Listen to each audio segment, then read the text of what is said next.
spordiuudised.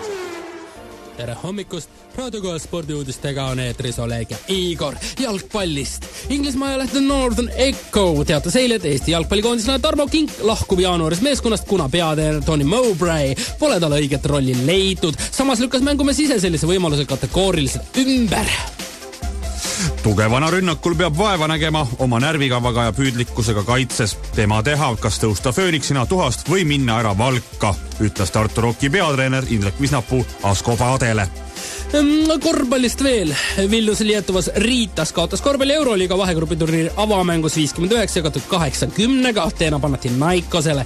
Kaunase Žalgiris sai 59 jagatud 73-ga alla Valenciale. Istanbuli FS Pilsen alistas 60 jagatud 58-ga Montepaši ning Madridi Real 78 jagatud 58-ga Belgradi Partisani.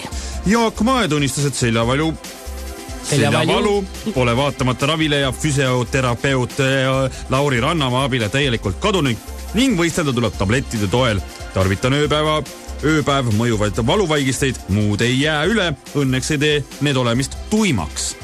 Jalgrattaspordist ka. Endine tippjalgpallur Floyd Landis ütleb, et dopingu tarvitamine tuleks legaliseerida. Testimissüsteemid on niivõrd vanamoelist, et seda pole võimalik muuta. Dopingu avastamine läheb veel keerulisemaks. Rattur võib tarvitada nii palju EPOt, kui tahab ja kui tegemist pole idioodiga, siis teda vahele ei võeta.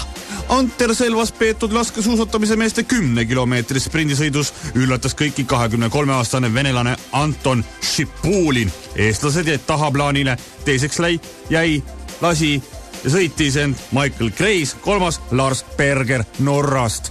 Ja jalgpallist veel. Tarmo Rüütli, Eesti jalgpallikoondise peatreener, avaldas esialgset koosseisu, kelle seast ta valib mehed 9. veebruari sõpruskohtumiseks Bulgaaria vastu. Loen nimekirja ette. Väravahid Artur Kotenko, Pavel Londak, Sergei Pareiko, kaitsjad Enar Jääger, Gert Kams, Ragnar Klavan, Dmitri Kruglov, Igor Morozov, Karl Palatu, Raio Piiro ja Taavi Räht, Tihon Šišov, Taio Tenniste poolkaitsjad Aleksandr Dmitriev, Sergei Mõšnikov, Sander Purja, Ats Purja, Andrei Sidorenkov, Konstantin Vassiljev, Martin Vunk, ründajad Tarmo Kink, Andres Ooper, Sander Post, Kaimar Saak, Vjatšeslav Šahovaiko ja Sergei Senjov. Ning lõpetuseks pealkiri veel spordirubriigist Õhtulehest. Lukas Bauer sai ühtäkki targaks. Nii palju täna spordist, ilusat päeva teile! See on Raadio 2.